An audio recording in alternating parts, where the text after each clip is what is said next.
धाता पराठा पृथिवी समुद्रपर्यन्तायाः एकरादिजितस्करं बलवन्तं प्रबुद्धा त्वमेव राध्यात्मभोगा सङ्गेर्नागास्पदन्नदानः सुमङ्गल्यानासततं दीर्घमायोः सर्वमङ्गलमाङ्गल्ये दिवे सर्वार्थदारिके शरण्येर्यं भगे देवी नारायण नमोऽस्तुते श्रीमहाकाली महालक्ष्मी महासरस्वती स्वरूपिणी अखिलाण्डकोटिब्रह्माण्डनायके श्रीमहालक्ष्मीदेवताभ्यो नमो नमः।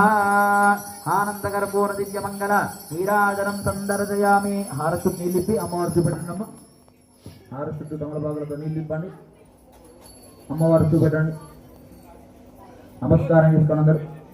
విశ్వమారణీయగరంభే మాతాకి జై, మహాలక్ష్మి అమ్మవారికి జై, చండీ మాతాకి జై, దుర్గా భవానీ మాతాకి జై। అందరూ నమస్కారం చేసుకోండి। అందరూ కూడా అక్షతలు ఒక పుష్పం తీసుకొని నిదానంగా లేచి నిల్చున్నాం। అందరూ కూడా జాగ్రత్తగా మంగళహారతులు చూసుకోండి। మంగళహారతి ముందు పెట్టుకొని కొంచెం నిదానంగా లేచి